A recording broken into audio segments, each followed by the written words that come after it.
Mas muito bem, o professor, eu falava então para os nossos seguidores, né, que assim é muito importante nós termos a oportunidade de ouvir pessoas autorizadas, né, eminentes estudiosos do direito tributário, como o professor, que se dedica tanto tempo ao estudo, à análise, né, do sistema tributário brasileiro, e é importante porque o nosso ouvinte aqui, aquele seguidor, né? Que temos aqui alunos, advogados, juízes, amigos, temos aqui um conjunto grande de pessoas que estão nos prestigiando.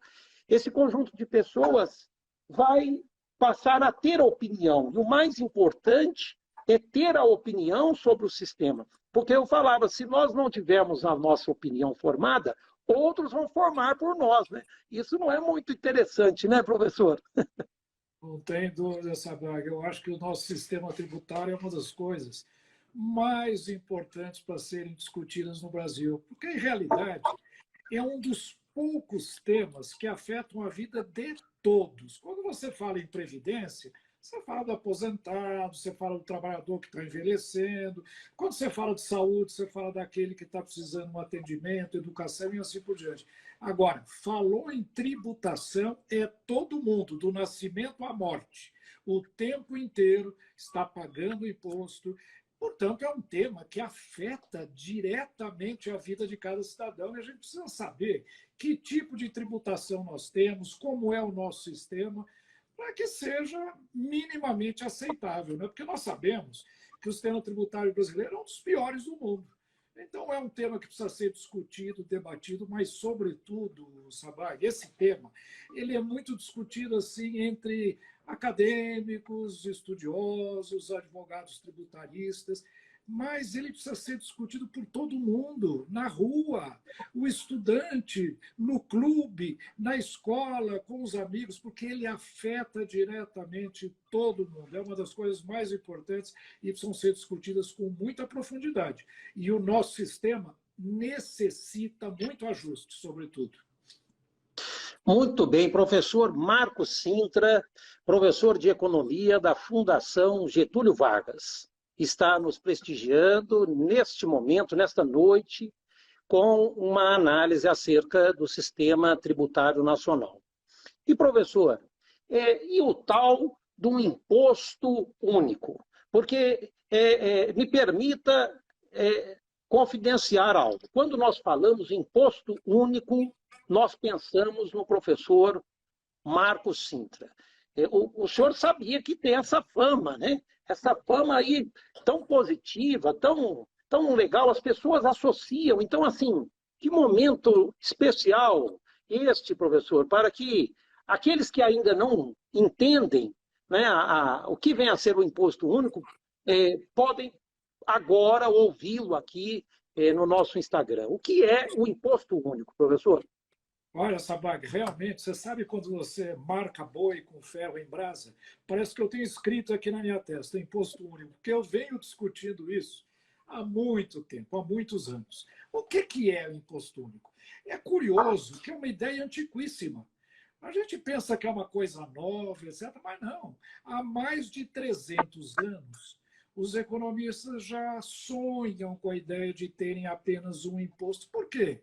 É muito mais simples você ter um tributo só, não ter essa multiplicidade de impostos complexos que existem hoje e sempre existiram no mundo. Então, o sonho do imposto único é muito antigo, mas ele nunca se concretizou. Por quê? Veja, para que o imposto único funcione, ele precisa ser um imposto que ele sozinho gere um volume de receita, de arrecadação, que o Estado moderno, hoje, os governos, precisam para o financiamento das suas atividades. Precisa ser, portanto, uma base ampla. Né? E vamos supor, por exemplo, há 300 anos atrás, quando falavam em imposto único, era uma escola chamada os fisiocratas. E eles trabalhavam muito com a ideia de que o imposto devia ter um só incidente sobre a propriedade fundiária, a terra.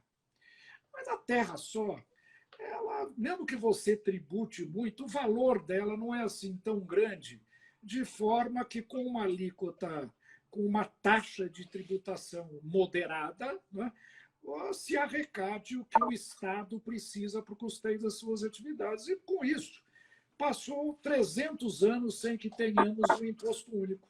Agora, você vê, o imposto mais antigo, de 300 anos, ele é viabilizado pela tecnologia moderna. Portanto, um tributo, uma ideia muito antiga, se torna absolutamente moderna e contemporânea. Por quê?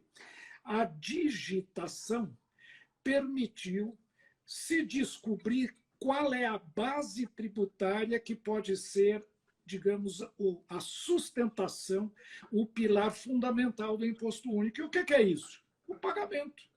Qual é o ato econômico mais comum?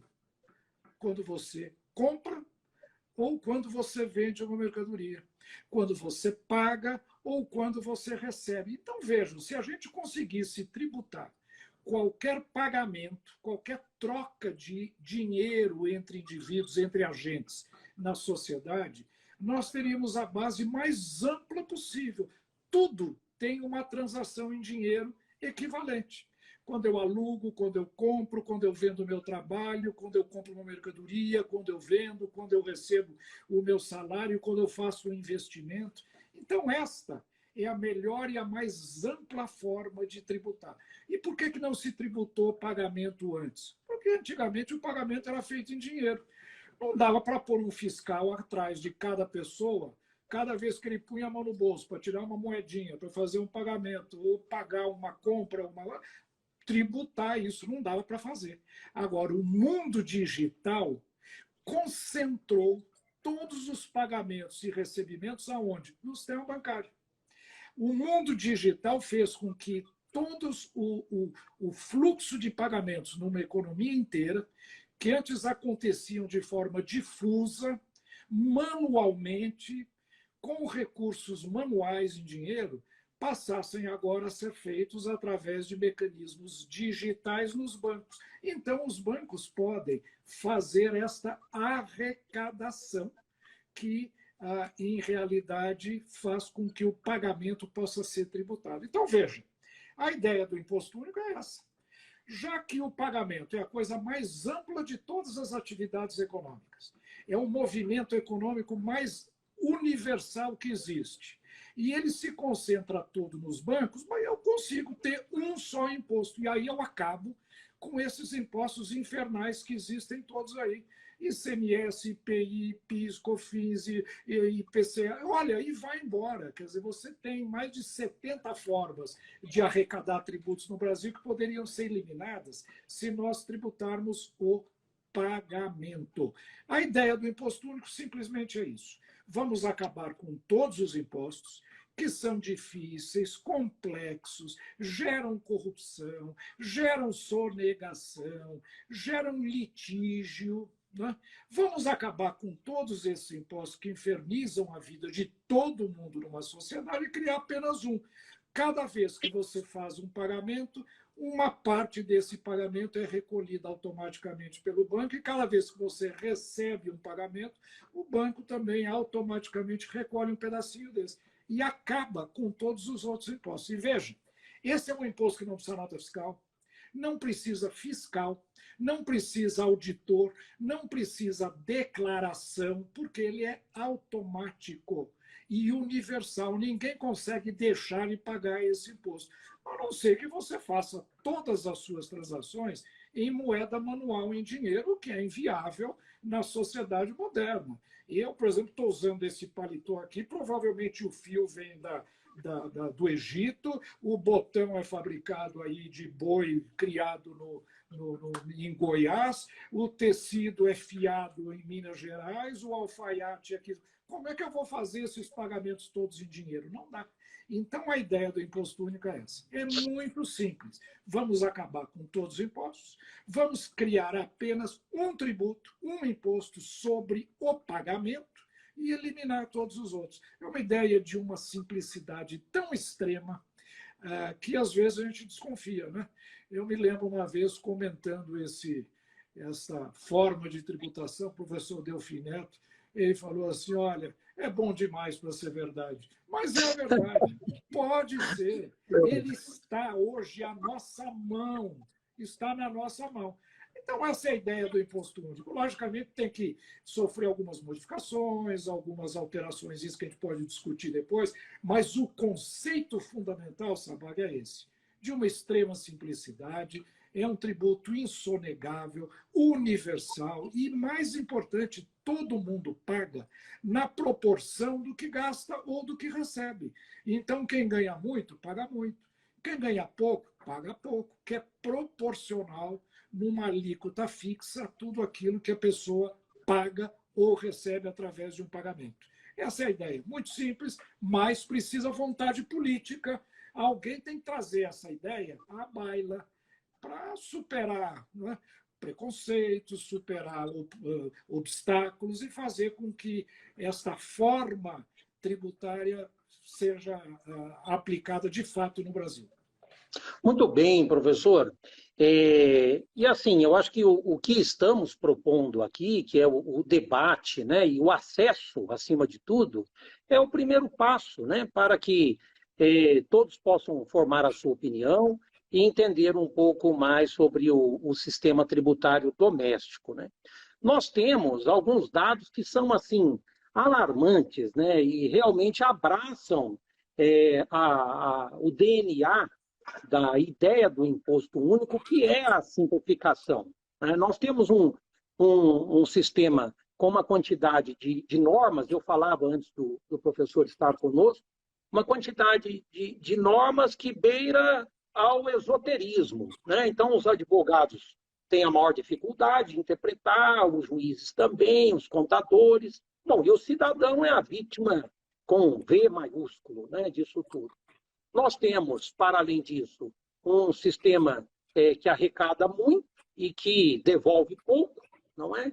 Então, a carga tributária brasileira, todos nós sabemos, é uma carga tributária de países de primeiro mundo, e os nossos serviços públicos, eles claudicam, né? Eles capengam, então todos vivem à mercê, né, de uma atuação estatal que está longe de ser razoável.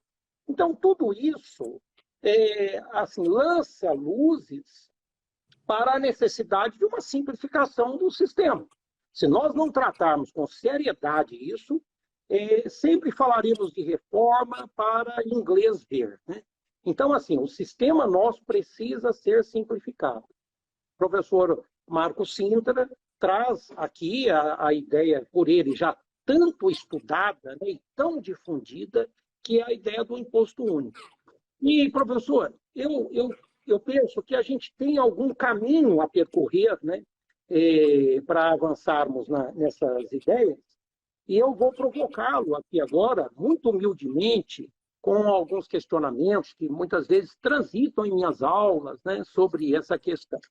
E o primeiro deles é a questão da nossa federação. Nós temos a União, né, que arrecada os tributos federais. Nós temos os estados, que arrecadam os tributos estaduais, e os municípios, que arrecadam os tributos municipais, e o DF com a sua competência cumulativa. Bem, diante disso, e estando a legislação tributária calcada em sede constitucional, né, ou seja, marcada, digamos, por uma intangibilidade, né, nós precisamos fazer uma adequação. Né? Como o imposto único ele enfrentaria dificuldades da nossa federação? Em palavras simples, a União não vai abrir mão do que ela recebe. Os estados também não, e os municípios, é mais ou menos assim, vocês podem mudar aí tudo, mas aquilo que eu recebo, ninguém pode mexer. Deve ser mais ou menos assim. Então, eu quero ouvir do professor como que o imposto único ele trataria essa questão da federação. E aí aproveito para lhe fazer a segunda pergunta. A ideia do imposto único federal seria talvez uma forma de contornar essas dificuldades que a federação e a tributação nos oferecem? Professor. Pois é, Sabag, veja, a ideia do imposto único, como eu falei para você, é um sonho, é uma visão. Né? É um mundo que todos nós gostaríamos de ter. Uma coisa simples, onde a arrecadação fosse, de certa forma, unificada, Os recursos arrecadados depois seriam divididos de acordo com proporções politicamente definidas, por isso que nós temos um Congresso e tudo mais. Agora, esse é um sonho que a gente precisa dar um passo de cada vez até chegar lá, até chegar na concretização do ideal. E eu fiz a minha autocrítica. Você sabe que eu comecei a falar no Imposto Único há mais de 30 anos atrás. E eu tinha cabelo ainda bastante, falava muito em sala de aula. E, como eu falei para você, é um sonho meu, né? Mas eu comecei a perceber o seguinte: nós temos, de fato, uma federação. E essa federação é legítima. Há 140 anos, o Brasil tem uma organização federativa, ou seja, nós temos unidades federativas com autonomias e com competências tributárias específicas. Superar isso e mudar rapidamente é inviável, como eu percebi muito rapidamente. Você falou muito bem.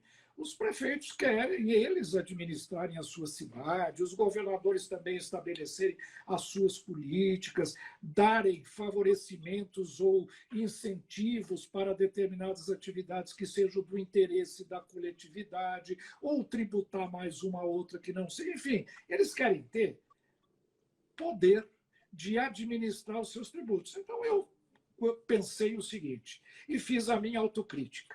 Eu acho que nós precisamos dar um primeiro passo. E eu fiquei muito feliz quando eu vi o deputado Luciano Bivar. É o seguinte, no ano de 2000, quando eu era deputado federal, eu apresentei o projeto do Imposto Único. Esse projeto do Imposto Único ainda um pouco visionário, um pouco utópico, né? E ele foi aprovado na comissão especial e etc., mas ele não avançou por causa dessas dificuldades. O tempo passou e então, deputado Luciano Bivar, que havia sido deputado comigo lá atrás, em 2000, e que até hoje é deputado federal e é o presidente do União Brasil, ele no ano passado, aliás, no ano passado não, em 2019, apresentou um projeto que era do Imposto Único Federal. Qual é a ideia?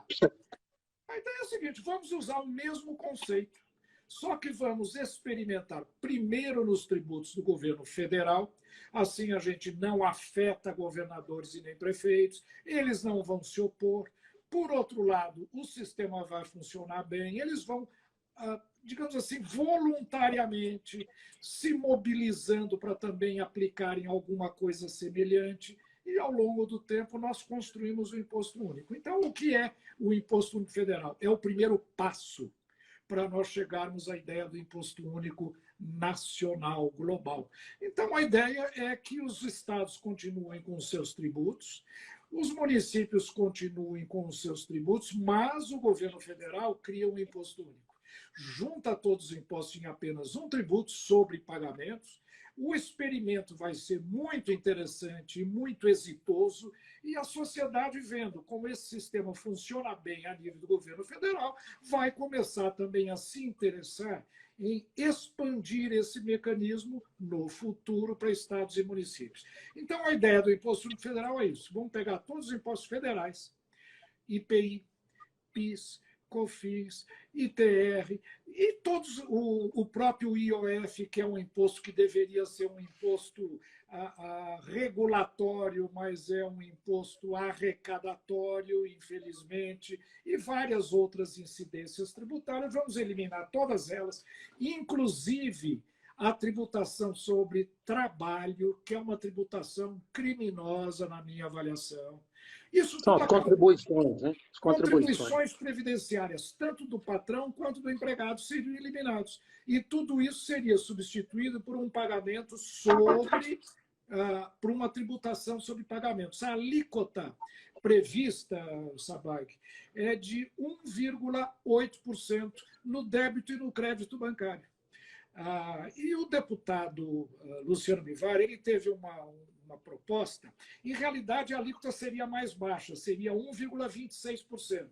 Mas ele quis implantar o imposto único com mais progressividade, porque um dos grandes problemas brasileiros hoje é a péssima distribuição de renda.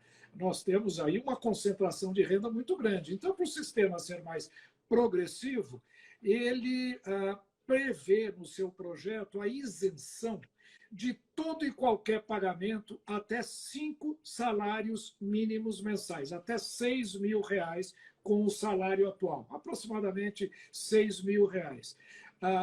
Até R$ 6.000, qualquer indivíduo não vai pagar imposto algum, nem mesmo as contribuições previdenciárias sobre o seu trabalho, que hoje significam 8% a 10% para ele, mais 20% para o seu empregador. Como eu disse, esse é um tributo antissocial. Tributar salário quando nós temos dezenas de milhões de pessoas desempregadas, subempregadas, isso é uma insensatez. Então, a ideia do Imposto Único Federal é isso. Primeiro implanta no governo federal e depois nós vamos ver se a experiência funciona. Provisoriamente, o deputado Luciano Bivar, ele, na ideia do Imposto Único Federal, ele criou uma regra de passagem. Durante o período inicial do funcionamento do Imposto Único Federal, o imposto de renda vai continuar funcionando. Ele depois poderá ser substituído também. Mas o imposto de renda, ele é o melhor dos impostos brasileiros, porque é o que menos problema cria relativamente aos outros, por exemplo, ICMS, IPI, PIS/COFINS e assim por diante. Então, esse tributo, ele, como é um imposto muito eficiente para você redistribuir renda, para fazer justiça social e tudo mais, ele continua vigindo, mas todos os outros são eliminados. Portanto, nós vamos ter um imposto único que vai financiar, digamos assim, todas as atividades do Estado, à exceção do imposto de renda, que continuaria funcionando também. A ideia do Imposto Único Federal é essa. Muito bem, professor. E aí o que chama a atenção nessa simplificação que poderia ser iniciada na esfera federal é o plano arrecadatório, né? Mais uma vez a gente toca naquela ferida, né? Então a União, se ela tivesse boca, ela diria assim, tá, beleza, então eu quero saber quanto que vai entrar aqui nos meus cofres, né? Então, a gente cai nesse momento na questão da alíquota. Então, nós estamos falando de um percentual que é assim, para ser comedido, é extremamente tentador. Nós estamos falando de um percentual menor do que 2%, podemos assim dizer, sendo que nós estamos convivendo com alíquotas que são bem maiores do que isso. O brasileiro nem está acostumado com alíquota tão modesta assim, né? Aí vem a pergunta, é possível que a arrecadação para a União ela permaneça? A ideia é que ela permaneça para atender os anseios deste ente da federação, mesmo com uma alíquota tão menor? E a explicação, eu prossigo na pergunta, seria que a base de pagantes, de contribuintes vai aumentar? Seria isso? Porque eu estou fazendo uma pergunta para um expert em economia, não é? Então, o professor pode dar uma boa aqui. Como você é um grande tributarista também, você faz a pergunta, mas já sugere a resposta corretamente. Primeira coisa, a ideia do imposto único é evidente que mantém a mesma arrecadação. Não só o governo federal tem que continuar arrecadando a mesma coisa, tem que continuar pagando salários, investimentos, dívida, juros, tem que continuar pagando tudo que precisa pagar. Então, a arrecadação não pode reduzir. A alíquota estimada é essa de 1,8% no débito e no crédito de qualquer pagamento. Então, se eu recebo, por exemplo, o meu salário, e eu ganho mais do que 5 salários mínimos, se eu ganho 5 salários mínimos, eu não pago nada. Mas se eu ganho mais de 5, a diferença acima dos 5, eu vou pagar 1,8% daquilo que eu ganho. Agora, veja, hoje já descontam do meu salário 8,5%. De cara já descontam 8,5%. Nesse caso, descontam 8,5% e ainda eu pago IPI, ainda eu pago PIS/COFINS, ainda eu pago um monte de outros impostos. No caso, eu vou ter descontado o meu salário acima dos R$ 6.000, 1,8%, e acabaram os outros impostos. Então, a beleza desta forma tributária é a alta capacidade arrecadatória desse imposto. Ou seja, com uma alíquota muito baixa, O governo arrecada a mesma coisa que arrecadava com todos esses impostos. E qual é o milagre? Como é que se faz isso? A resposta é muito simples. Esse é um imposto insonegável. No Brasil, hoje, nós temos aí a economia informal que não paga muito imposto. Em realidade, se estima que a economia informal no Brasil, estimativa do IBGE, seja em torno de 17% do PIB brasileiro. Ou seja, 17% de tudo que se produz é feito na informalidade, não está recolhendo impostos na medida do que deveria. Depois nós temos a sonegação, que é elevadíssima. A sonegação 600 bi, né, por ano, né, professor? 600 bi, não é assim? E a evasão chega a 25%. O governo federal arrecada 75% daquilo que ele poderia arrecadar. 25% é sonegado ou não é cobrado, não é pago por causa de formas de evasão. Além disso, isso é uma tristeza para nós, nós temos uma economia criminosa que está aumentando gigantescamente no Brasil, que também não paga imposto nenhum. Então, é o contrabando, é o roubo de carga, são as milícias que controlam cidades inteiras.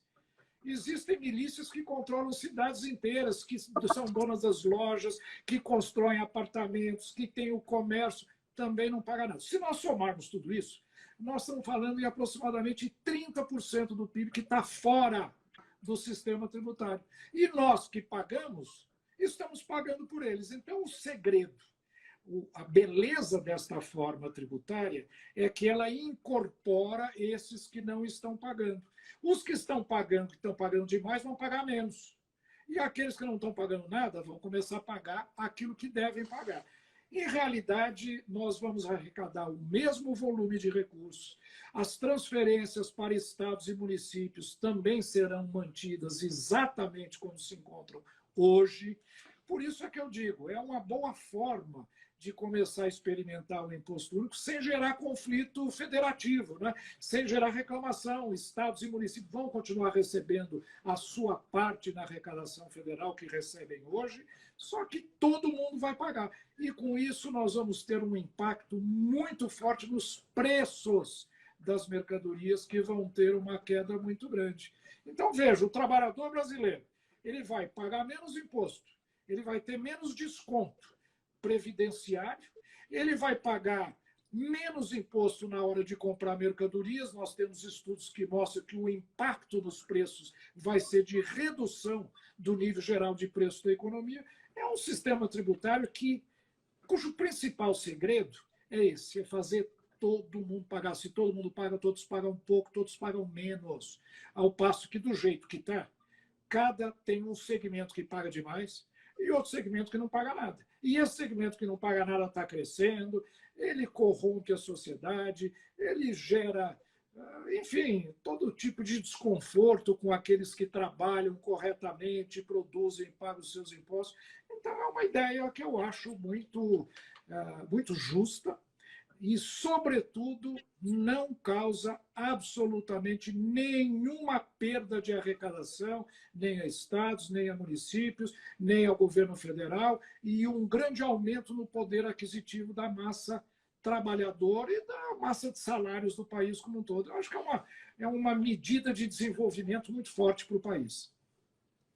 Muito bem, professor. Assim, todos que estão conosco aqui, e eu falo isso com muita tranquilidade, tem a convicção de que nós estamos pagando mais do que deveríamos corretamente pagar, justamente em razão do fato de haver uma sonegação pujante no Brasil. E a conta ela tem que fechar. Se alguns não pagam, outros pagarão mais. Então, assim, esse é o primeiro ponto muito importante para nós entendermos a necessidade de uma simplificação do sistema. A arrecadação está mais pesada nos ombros de alguns, né, do que nos ombros de outros. E isso, obviamente, fere os princípios mais basilares da nossa Constituição, e princípios que são genéricos e específicos no campo da tributação. Mas há um outro problema. Quando a gente tem uma tributação ruim, é bom que se diga que o capital estrangeiro, ó, some quando não vem, porque ninguém quer vir para um país com um sistema tributário desestimulante, com um sistema tributário complexo. Por quê? Porque isso gera o chamado custo de conformidade, não é? E isso entra na conta daquele que pretende investir e, aliás, entra na conta todo dia do empresário brasileiro aqui, né? E, obviamente, quem sofre mais é o pequeno e médio empresário. Então, o custo de conformidade, ele se retroalimenta, né, dessa complexidade. Então, nós precisamos diminuir a complexidade do sistema para gerar uma economia que não escravize, né, e que estimule o investimento e atraia o investimento externo. Então, as palavras do professor são muito lúcidas nesse sentido para esclarecer a necessidade que nós temos de simplificar, né? Não podemos ficar só na arquibancada, né? O brasileiro está na arquibancada. Entra governo, sai governo, a gente fala de reforma, e aí tem a questão do timing, do momento, aí passa o momento, e nós estamos aqui discutindo. Mas eu acho muito importante, porque há de haver a mudança, e nós seremos responsáveis por isso, todos nós. Agora, Sabago, deixa eu dizer uma coisa para você. Nesse tema de simplificação, é uma coisa interessante. Veja, nós temos, qual é a dinâmica do nosso sistema tributário? Primeiro, temos um monte de impostos, né? A legislação é extremamente complexa. E qual é a dinâmica disso? Quanto mais complexa ela fica, mais as pessoas tentam fugir do sistema, se defendendo, indo para a economia informal, indo para a sonegação e tudo mais. Quanto mais aumenta a sonegação, mais o fisco vai com outros instrumentos de fiscalização em cima, exige mais documentação, mais fiscalização. O contencioso, o litígio, o grau de litigiosidade do nosso sistema é gigantesco. Hoje nós temos em dívida ativa no país mais de 5 trilhões de reais. Quase 70% do PIB brasileiro é dívida ativa, de gente que não está pagando imposto, o governo fica atrás querendo cobrar. Isso tem um custo enorme para a sociedade. E não é à toa, o Brasil é conhecido como tendo um dos sistemas mais complexos do mundo. Agora, imagine no mundo do imposto único. Primeiro, uma coisa que hoje está na base do nosso sistema tributário desaparece. Por exemplo, emissão de nota fiscal para fins tributários. Não precisa mais, para que nota fiscal? Hoje, se você quer sonegar, o que você faz? Você faz uma nota fiscal calçada, você vende sem nota fiscal, aí o fiscal te para o caminhão, pede a nota fiscal, te autua, entra no seu comércio, pede nota de estoques. Isso desaparece. Você já imaginou uma economia sem a obrigatoriedade de emitir nota fiscal para fins tributários? Você vai emitir ainda um invoice para fins comerciais, para o controle da sua mercadoria, mas é uma coisa comercial, não mais tributária. É simples, esse sistema não vai ter fiscal, porque a arrecadação é feita automaticamente no banco. Então, nenhum fiscal vai bater na porta da empresa, pedir livro, fiscalizar, negociar se ele vai encontrar alguma coisa ou não. A gente sabe como funciona no Brasil. Aquele litígio todo desaparece. Então, a simplicidade é fundamental. E, como você disse, isso atrai muito investimento estrangeiro. Olha, no Brasil, algumas empresas estão indo embora do Brasil, exatamente aquela que vendia computadores na Vila Paulista, como é que chamava? FAEC, não era? Que tinha aquela loja grande na Vila Paulista, lá no Conjunto Nacional. Uma das razões... Esqueci o nome dela. Essa grande... FENAC, não era? FENAC? FENAC. FENAC. Ela foi embora do Brasil por quê? Alegando que não aguentava mais a complexidade do nosso sistema. Ela tinha que pagar milhões de empregados, escriturários, advogados para defender na justiça. Foi embora do Brasil, gente. Então, a capacidade que nós temos para atrair investimentos, se nós criarmos um sistema amigável, fácil, automático, sem conflitos, sem fiscalização, como é o imposto único, o Brasil, ninguém segura o país. Nós temos tudo aqui. Agora, nós precisamos criar condições também para que os empresários brasileiros, inclusive, também tenham o quê?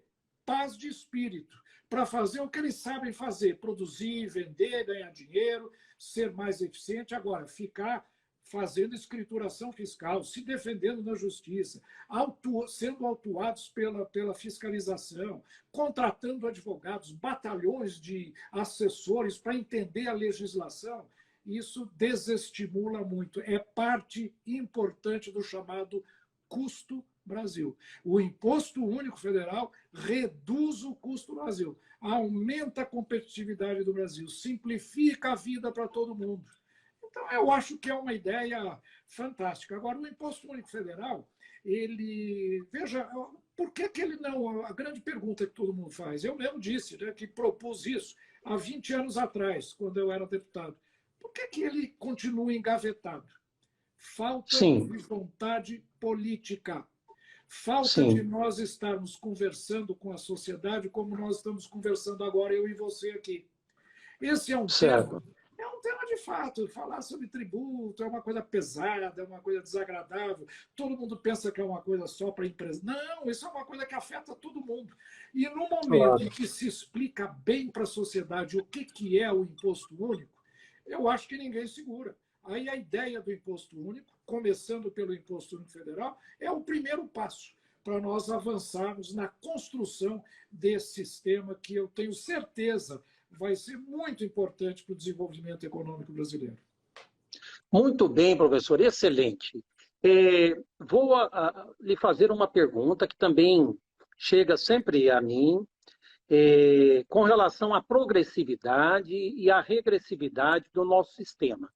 E se o professor me permitir, eu vou fazer uma introdução para os nossos estimados ouvintes aqui, seguidores, compreenderem. Vou usar palavras bem fáceis, né? A progressividade está na Constituição. Ela pode ser resumida assim, né? Quem ganha mais, paga mais. Né? A sua faceta oposta é a regressividade. E a regressividade seria o quê? Quem ganha mais, paga menos. E quem ganha menos, paga mais. Conclusão: o sistema tributário brasileiro, ele é progressivo ou ele é regressivo? Todos nós lemos nas revistas, nos jornais, que a resposta está para a última parte da pergunta. O sistema tributário brasileiro é regressivo. Aqui, quem ganha menos, paga mais tributo. É mais onerado com tributo. E quem ganha mais, paga menos. Não é à toa, né, que nós temos os super ricos, temos uma classe abastada de pessoas no Brasil, e não é um número pequeno, que acaba se alimentando dessa complexidade do sistema para pagar menos tributo. Agora, aquele hipossuficiente, ele é nocauteado todo dia, desde o momento que ele pega, né, que ele acorda de madrugada para pegar o ônibus no ponto, aí até o momento que ele vai lá pegar o seu PF, né, lá na hora do almoço, e até o momento que ele volta para casa, aí tendo um dia sofrível. Né? Então, a questão é a seguinte, professor: será, e aí eu lhe passo a pergunta, né, que o Imposto Único Federal, o chamado IUF, né, ele vai conseguir tornar o nosso sistema menos regressivo, ou seja, mais justo, mais equânime e, por que não dizer, mais constitucional? Olha, eu não tenho dúvida nenhuma. O nosso sistema tributário, Sabag, não só ele é extremamente regressivo, como ele é um dos fatores mais importantes na concentração de renda brasileira e atua de maneira muito forte na concentração de renda. Veja, uma pessoa que ganha 3 salários mínimos, hoje paga imposto de renda, paga transporte coletivo. É verdade que às vezes a empresa dá vale transporte, etc., mas isso é embutido no preço das mercadorias. E ele gasta todo o dinheiro indo no supermercado, fazendo as suas compras, comprando a sua roupa, etc. Num carrinho de compras, ou numa loja de roupas, 50% do que ele está levando para casa é imposto. 50% das compras que estão num carrinho de supermercado é imposto, no mínimo 35% em alguns produtos, em outros até mais do que isso. Então, veja, o trabalhador não tem como fugir, ele paga muito imposto, principalmente porque a carga tributária de impostos indiretos no preço das mercadorias é muito alta, né? Olha as famílias ricas já têm, elas poupam.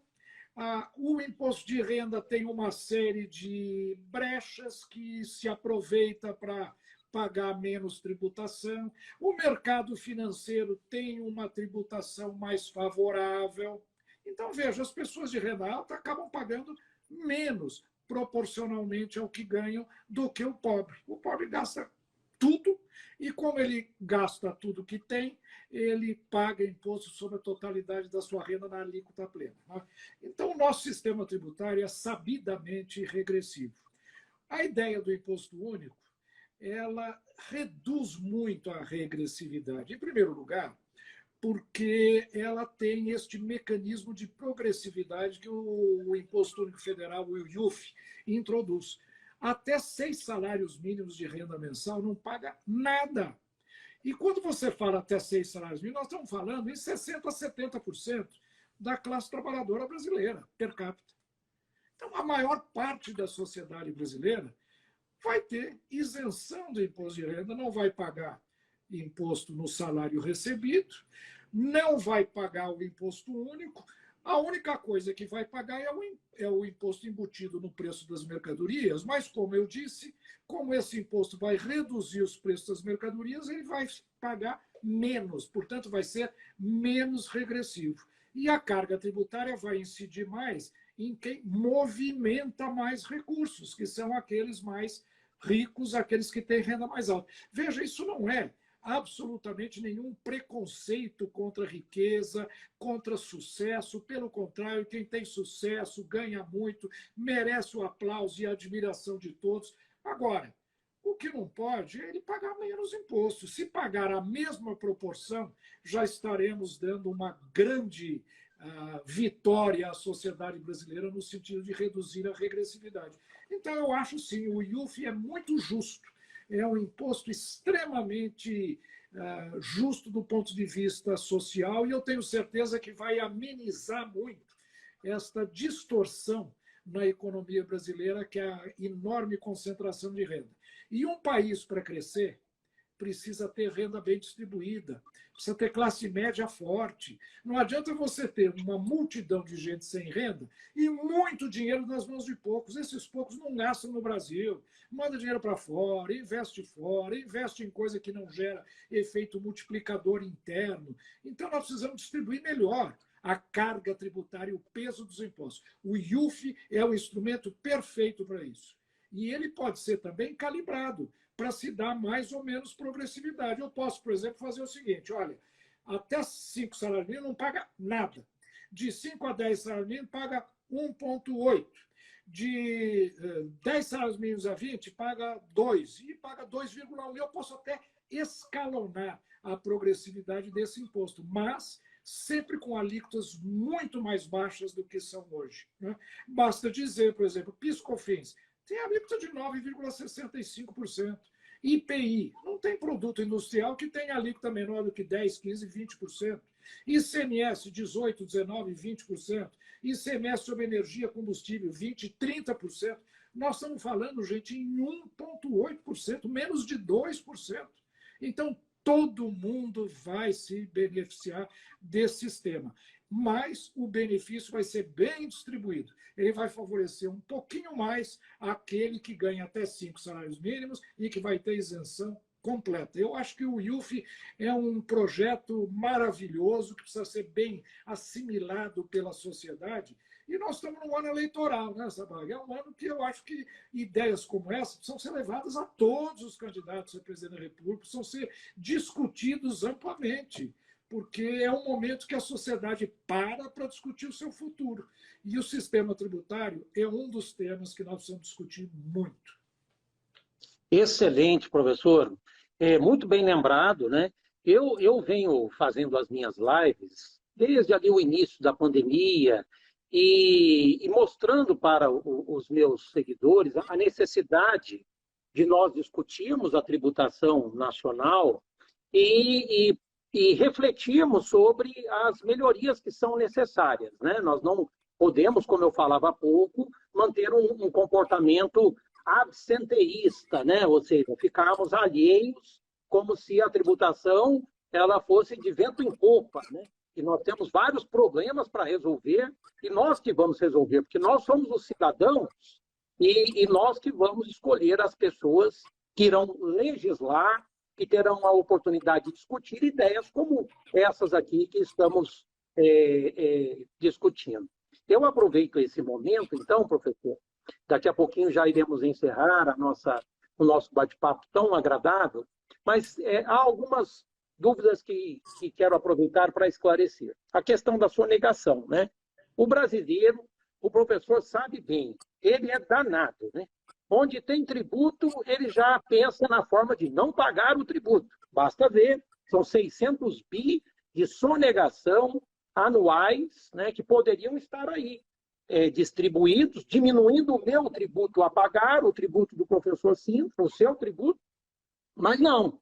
Ele simplesmente ele desaparece e o ônus vai ser imputado a todos nós, né? Então, a questão da sonegação, eu pergunto, como esse imposto ele vai ter a materialidade nos lançamentos de débito e crédito, nas operações bancárias? Vamos lá, vamos pensar, com a permissão do professor, como sonegador, né? Então, o sonegador fala, opa, então não vou mexer com banco, vou só trabalhar com moeda em espécie, com dinheiro, não é? E aí o professor já sabe a minha pergunta. Essa ideia de sonegar pela moeda em espécie, quando nós temos um imposto que demanda operações bancárias, ela procede? Haveria algum antídoto para esse veneno? Né? Porque vamos chamar de veneno, né? Um comportamento sonegatório. Tem um antídoto para isso? Olha, Sabag, essa pergunta é muito pertinente, é evidente. Agora, ela merece, digamos, várias considerações. A primeira é a seguinte: sonegação é um ato natural, todo mundo sonega, né? Ninguém gosta de pagar imposto. Essa é a realidade. Por mais simples, amigável que seja o imposto, se puder não pagar, todo mundo prefere. Agora, a pergunta é a seguinte: será que nós vamos sonegar mais ou menos do que sonegamos hoje? Hoje temos a alíquota de imposto de renda de 27,5% alíquota máxima, IPI 17, 18, 20, ICMS 17, 18, PIS/COFINS 9%, ISS 4, 3, 5%. Eu pergunto, somando tudo isso, dá mais de 50%. Qual é o estímulo à sonegação hoje? Muito grande. Será maior ou menor com uma alíquota de 2%? Em primeiro lugar, vai ser muito menor. Muito menor. Segunda consideração que eu faria: sonegação tem custo. O principal custo é o risco, né? Então, você deixar de pagar o imposto sobre movimentação é um ato de sonegação, porque o projeto prevê o seguinte: todo pagamento tem que ser tributado em 1,8% pelo banco, ou se você quiser usar moeda, você pode, mas aí você vai ter que recolher esse imposto, porque a legislação vai dizer que nenhuma ação tem validade legal se ela não tiver sido lastreada numa operação ou através do sistema bancário ou com o tributo recolhido através de uma DARF. Então, se você prefere não pagar, fazer um pagamento escondido, não declarar, você está cometendo um ato de sonegação. Isso é crime. Mas, e o custo disso? Será que compensa, por causa de 1,8%, eu correr esse risco? Será que, vamos supor, eu compro um automóvel usado. Eu não quero pagar 2%, eu pago em dinheiro, pego e dou um bolinho de dinheiro para o vendedor. Eu não vou conseguir registrar esse carro, porque na hora o Departamento de Trânsito vai exigir a comprovação do pagamento, né? Ou através do extrato bancário, que você pagou pelo automóvel, ou se você pagou em dinheiro, através do recolhimento, através de um DARF. Não vai poder recolher. Como é que eu vou comprar um imóvel e pagar em dólar até no exterior para não pagar esse imposto, se eu não vou poder registrar? Enfim, então existem sim antídotos muito sérios. O maior deles é o seguinte: vai existir uma legislação que pune aquele que paga em dinheiro e não recolhe o imposto adequadamente depois, através desse mecanismo que eu disse para você. Ele não, o ato jurídico inexiste. Ele só existe, ele só é validado quando você comprovar o pagamento através do banco. Agora, a maior razão, eu acho, para não acreditar que a sonegação seja qualquer coisa significativa, que vai existir, sempre vai ter, alguma coisa vai ter. Agora, não vai ser nada significativo. Por quê? Não compensa. A sonegação é tão maior quanto a alíquota nominal. Ela varia na proporção direta da alíquota do imposto. Se a alíquota é baixinha, com 2%, será que eu vou correr esse risco inteiro? Outra coisa, vamos supor, eu resolvo não quero pagar esse imposto. Eu sou professor de economia.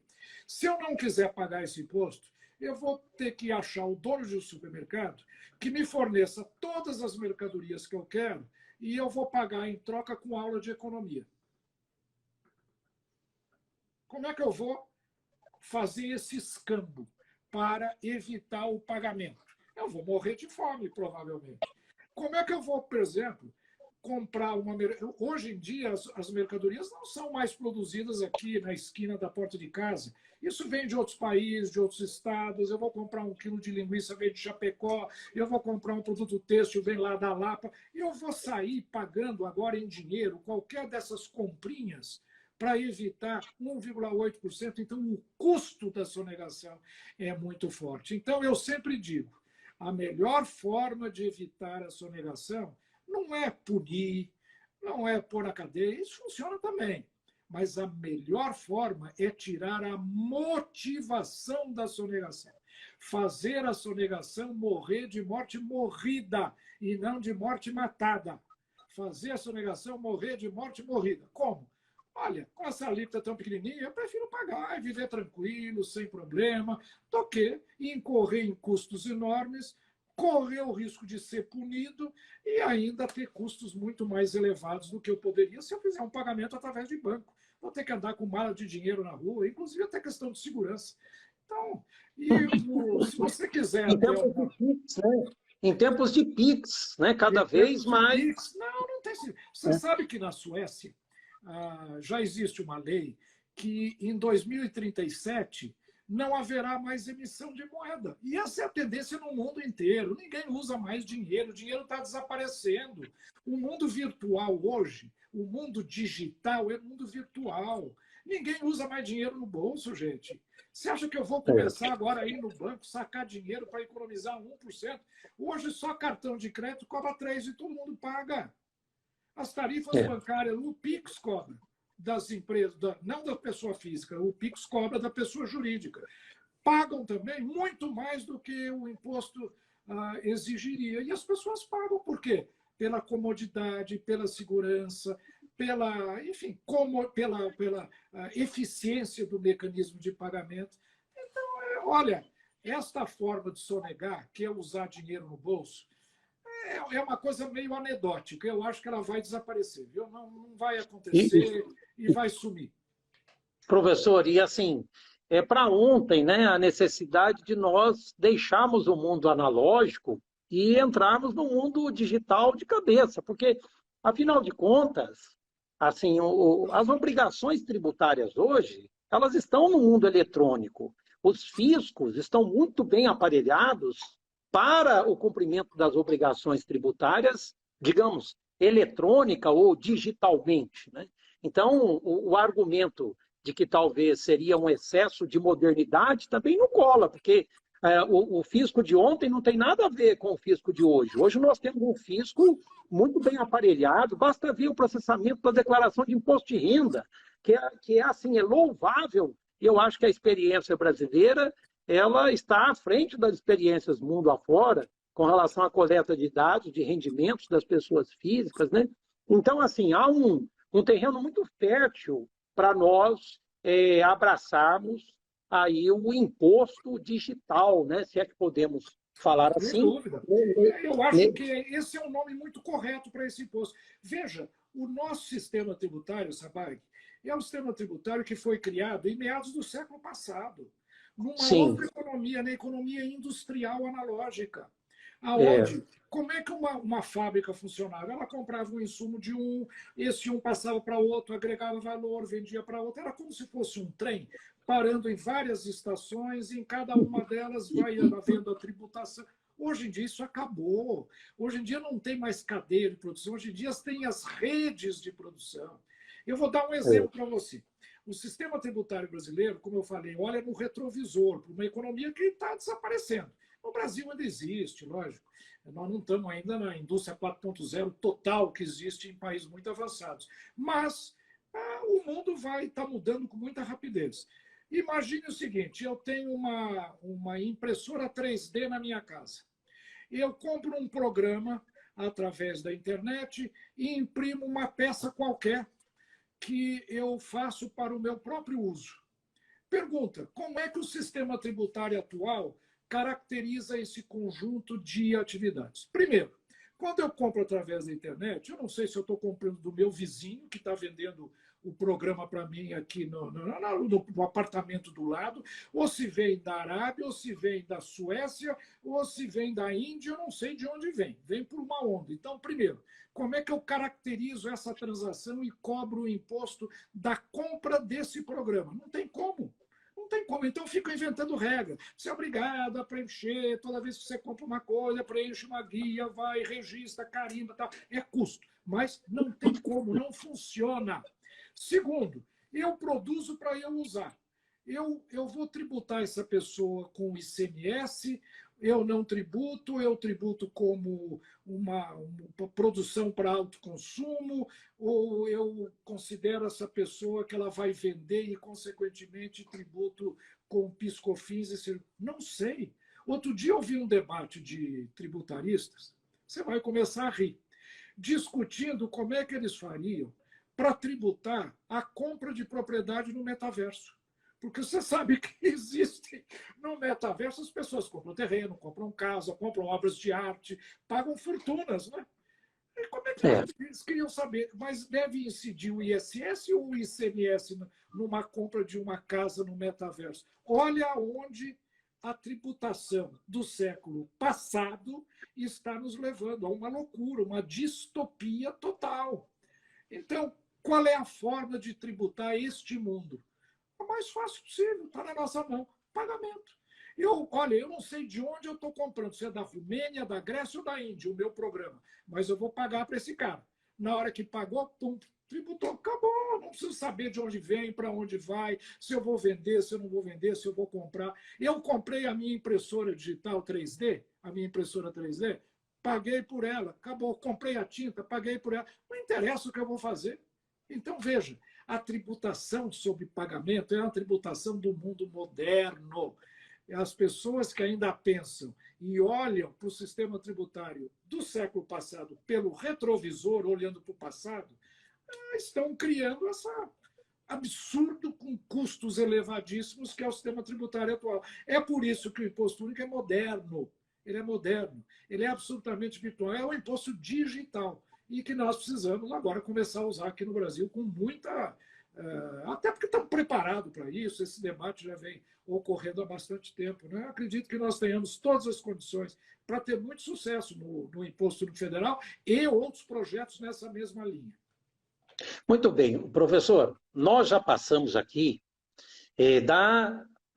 de uma hora de conversa, o tempo voou, né? Isso significa que o tema realmente ele é convidativo, né? E é uma alegria para mim, para todos que me seguem aqui, recebê-lo. E daqui a pouco eu vou ativar os comentários, porque eu desativei para evitar as interferências. Então, o professor vai notar que nós temos aqui amigos do Brasil inteiro e estão conosco aqui prestigiando a fala eminente do professor. Então, assim, para nós não avançarmos muito... Eu acho que estavam falando mal de mim e você resolveu tirar, viu? Porque você é muito delicado e um grande amigo meu. Estou desconfiado disso, hein? Não, não. A desconfiança ela é despropositada, porque, professor, é assim, como é muita gente, pode dar até interferência aqui. Então, daqui a pouquinho eu vou abrir para os nossos amigos poderem mandar aí um salve para o professor e agradecer esse momento que, assim, foi riquíssimo e está sendo riquíssimo. Então, desde já, o meu muito obrigado, mas eu vou lhe fazer a última pergunta e, a partir dela, o professor pode trazer as palavras finais. É mais um daqueles questionamentos que transitam por aí e o professor já deve ter sido inquirido a respeito. Nós temos uma federação com muitos municípios, né? Muitos deles, como bem sabemos, paupérrimos, que mal conseguem se sustentar. Imagine o que essa pandemia não piorou nesse cenário, né? E aí a gente pensa numa tributação única para a União, mas aquele município lá olha para esse sistema e fala assim, tá, eu muitas vezes sobrevivo aqui com a repartição de receitas. É o chamado pires na mão, né? Pires na mão. Então eu quero saber, eu como município pequeno, aqui que flerta com a miserabilidade, como sabemos que temos muitos no Brasil, eu quero saber o que essa tributação única ela pensa quanto à repartição de receitas. Então, a minha pergunta é sobre esse ponto, professor. A repartição de receitas, isso vai continuar? Isso vai ser pensado no momento posterior? Porque creio que muitas coisas serão pensadas posteriormente, né? Nós estamos aqui falando de um conjunto de ideias que tem que ser aprimorado, obviamente. Como ficaria a repartição de receitas, pensando nesses municípios tão necessitados? Bom, eu acho que essa pergunta é importantíssima, né? Porque ela nos faz pensar um pouco sobre o futuro. No momento, como eu disse para você, esse problema de repartição não surge. Por quê? Porque o imposto único é só federal, ele só vai reformular os tributos federais e os fundos de participação de estados e municípios vão continuar existindo exatamente como existem hoje. Em realidade, o projeto do IUF, ele prevê até um ligeiro aumento na participação de estados e municípios nos tributos federais. Dá um aumento de aproximadamente 6%. Então, além daquilo que os estados e municípios hoje já recebem do governo federal, eles vão continuar recebendo com 6% de acréscimo, há um ligeiro aumento, não é? Então, esse problema não surge de imediato. Logicamente, a grande pergunta é a seguinte, mas e lá na frente? Quando nós tivermos um imposto único nacional, aí vai acabar os tributos dos estados, vai acabar o tributo dos municípios, qual seria o critério de partilha do imposto? Aí nós vamos ter, de fato, que criar um mecanismo, e é um mecanismo de uma decisão política, que vai preservar, digamos assim, o status quo, pelo menos durante um grande período de transição.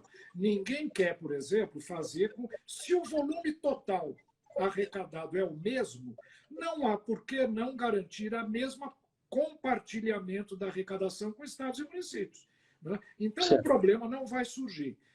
Com a alíquota de 1,8, a arrecadação do governo federal se mantém constante, fundo de participação de estados e municípios vão continuar remetendo recursos a estados e municípios, como acontece hoje, e lá na frente, essa decisão, na minha avaliação e no meu projeto, garantiria a mesma participação percentual no bolo total existente ao longo dos últimos 10 anos para cada estado e para cada município. Portanto, o bolo seria compartilhado exatamente nas mesmas proporções que hoje a tributação final é oferecida a cada estado e cada município. Mas, como eu disse, isso é um problema que nós vamos ter quando o Imposto Único Federal se alastrar para estados e municípios. Problema não. É um ótimo problema, porque é fácil de resolver. todo mundo vai querer o imposto único também, para estados e municípios, e se o bolo arrecadado é o mesmo, vamos manter a partilha. Então, eu acho que ele é de fácil solução, mas ele, de fato, não surge assim de curto prazo, não. Muito bem, é importante lembrar que quanto maior for o respeito a esses patamares, digamos, da nossa federação, a esses parâmetros, melhor dizendo, maior será a vontade política dos nossos representantes em levar para frente essas ideias, porque, obviamente, há interesses que são multissetoriais na aprovação dessas ideias, né? Então, isso Eu é acho, muito viu, importante. Sabag, que o mecanismo que eu vejo, agora pensando um pouco para frente, fazendo um pouquinho de futurologia, a primeira coisa é implantar o Imposto Único Federal. E eu acho que Certo. está na mão, está na mão. O projeto está aí, está na Câmara dos Deputados, vamos discutir isso nessa campanha, vamos fazer com que todos os candidatos discutam essa proposta. A É a partidos que... emenda, professor, é a emenda substitutiva número 2 à PEC 45. É Isso. importante os nossos ouvintes aqui saberem, né? Esse Então, projeto ele foi subscrito pelo deputado Luciano Bivar, que é o presidente do União Brasil. É um partido grande, é um partido dos maiores do país, portanto, com o apoio de um partido com esta representatividade no Congresso Nacional, eu acho que essa tese tem tudo para ser vencedora, né? Desde que amplamente discutida, que todo mundo compreenda. Portanto, a ideia do Imposto Único Federal, vamos implantá-la primeiro no governo federal. Isso está à nossa mão agora. À nossa mão. É fácil de fazer. Quem sabe daqui 2 ou 3 anos não se faça o imposto único dos estados. E depois o imposto único municipal. E numa terceira fase junta tudo. Então, eu acho que é uma construção que precisa ser feita. Logicamente, isso vai exigir uma revisão de certos conceitos aí com relação à autonomia de estados e municípios. Portanto, é uma coisa realmente complexa. Mas se nós chegarmos a ter um imposto único federal, um estadual e um municipal, meu Deus, já está muito bom, chega. Se não conseguimos ter um nacional, o grande passo já foi dado, que é ter um imposto único em cada andar da nossa federação. Porque a nossa muito federação tem 3 andares, né? União, 3 Estados e andares, municípios. certo. Então, vamos fazer um imposto único em cada andar. E quem sabe no futuro juntar tudo. Mas eu estou muito otimista e acho que, bem explicado, esse é um projeto muito interessante, a sociedade brasileira vai apoiá-lo. Aliás, eu tenho algumas pesquisas que mostram isso, que ele é um tributo desconhecido, existe sempre um certo preconceito contra coisas desconhecidas, novidades. Tem muita gente que não quer mudar, que está bem do jeito que está. Isso existe também. Mas eu acredito que temos tudo para avançar nessa linha, assim, se Deus quiser. O IUF, eu acho que vai ser um grande passo na construção de um Brasil com maior crescimento e, sobretudo, menos regressivo na distribuição de renda. E isso é fundamental para nós. O professor, eu diria que assim, essas palavras elas são, em bom português, alvissareiras, né? Porque elas trazem aí coisas boas nas quais nós devemos acreditar, né? Depositar as nossas fichas para o futuro dos nossos filhos, dos nossos netos, e sempre lembrando que quem vai fazer o futuro deles somos nós.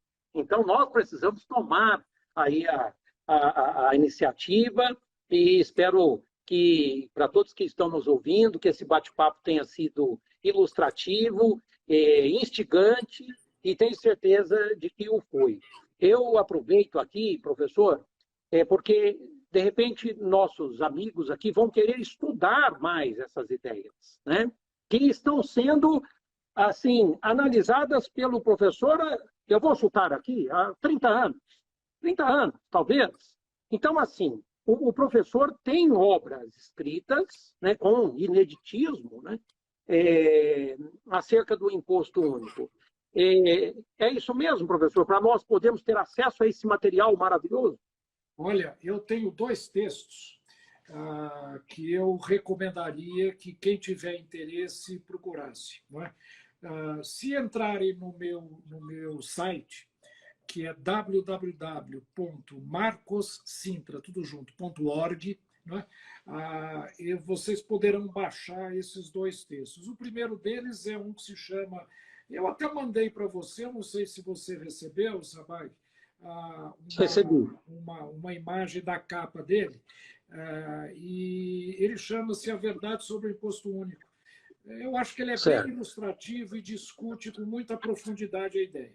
O segundo é mais recente, ele foi uma atualização desse primeiro, inclusive eu acabei até lançando nos Estados Unidos, ele está em inglês, ele aprofunda e atualiza os dados, eu faço algumas simulações usando dados do IBGE para saber o impacto na cadeia produtiva desses tributos, e ele se chama o Tributo sobre Movimentação Financeira, o caminho para o Imposto Único Nacional. É em inglês, logicamente, eu tenho o livro aqui, eu tinha separado para te mostrar e confesso que acabei me esquecendo. Está aqui, eu vou pegar a capa dele para te mostrar. Muito bem, muito bem. Enquanto o professor procura a obra... Aí, ó, muito bem. É o livro que foi lançado em inglês, né? Esse é o inglês, né? Agora, em português...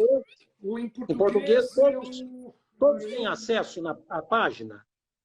Lá na página, na minha página, se vocês entrarem no www.marcosintra.org/livros, tenho esses e outros textos ali que vocês poderão, inclusive, fazer o download gratuitamente, e eu faço muito prazer que todos leiam e apreciem.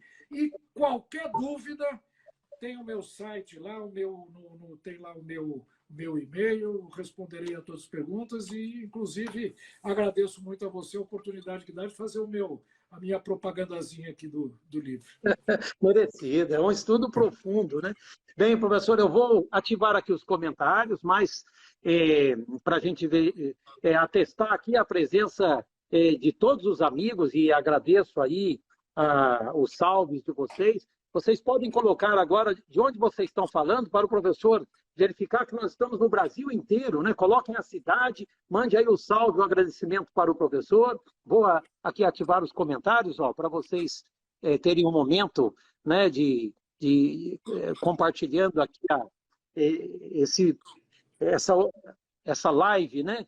Muito bem, olha lá, vamos acompanhar, olha. Vamos ver de onde vocês são. Eu quero saber, mande aí um salve para o professor Marco Sintra. Aí, ó, salve de Brasília, que legal. Olha lá, Rio Grande do Sul, Garibaldi. Muito bem, o que mais? Cadê vocês? Cadê? Olha lá, Salvador, Bahia, que legal. Ó, Curitiba, e todos elogiando aí, que legal. Muito bem. Essa live é para nós fazermos várias vezes, porque são muitos pontos. Belo Horizonte, aí, que legal. Ó. Parabéns, muito obrigado. Contagem, que legal aí. Excelente. Olha, Sabag, estou muito feliz de ver a receptividade da ideia. Estou vendo aqui bastante mensagens e tudo. Agora, eu estou à disposição, se você quiser depois aprofundar um pouco, continuar com esse debate, ou quem sabe, eu tenho certeza que muita gente deve ter dúvidas, ficou com alguma dúvida, porque é um sistema novo realmente, né? E eu gostaria muito de responder a todas as perguntas pessoalmente numa próxima oportunidade, se você nos der esse privilégio. E o privilégio é todo nosso. É todo nosso, professor. Muito obrigado. Tá? E, assim, recebo o meu abraço, o meu agradecimento em nome de todos, aí os amigos que estão aqui conosco, né, neste momento, e espero, sim, que a gente caminhe para a melhoria do nosso sistema tributário, com a simplificação tão necessária e com a justiça fiscal, a justiça distributiva, né, que todos os brasileiros querem e da qual necessitam, né? Então, não se fala num país que vai avançar sem um sistema tributário justo, senão nós vamos pedalar sempre na desigualdade, né? Os bons ventos para uns e as tempestades, as hecatombes para outros, e é ler do engano achar que a carruagem vai andar bem com essa desigualdade. Nós precisamos ter uma visão coletiva, uma visão cidadã do sistema, né? Olha, bastante gente mesmo aí se manifestando. Inclusive, eu vi passando ali a senadora Soraya Tronic, Olha só. do Mato Grosso do Sul. Do Mato Grosso, É, do Mato Grosso do Sul. Acabou de passar aqui, ela o, estava assistindo também. professor, eu já estou lecionando há 24 anos. E o senhor sabe que a senadora, a ilustre senadora Soraya, foi minha aluna também. Olha, então, olha, acabou de passar ali, estou vendo que ela deve ser uma seguidora assídua sua, né? Muito bem, deixa o meu abraço aí para a senadora Aí ela de Soraya. novo, ela passou ali. Aí, olha lá, muito bem. Legal. Muito bom, Professor, então, prazer, viu? olha, Muito bom. um grande prazer, uma boa noite para o professor, tudo de bom. E é claro que teremos outras oportunidades para discutirmos mais. Da minha parte, foi uma alegria e uma aula extremamente enriquecedora. Foi uma aula, uma verdadeira aula. Imagine, que isso. Eu que agradeço. Mando um abraço para você, para todos os seus alunos, seus amigos, seus seguidores. Estou à disposição e realmente foi um privilégio. E olha, é o que eu sempre digo: uma pessoa sempre fala bem, fala com naturalidade, quando quem pergunta também é inteligente, faz boas perguntas. E você é um mestre nessa tarefa, viu, Sabag? Então, me senti muito à Que vontade, isso, foi um prazer enorme. todo meu. Viu? Um grande abraço para o professor e até uma próxima. Obrigado a todos, gente. Valeu. Tchau, tchau.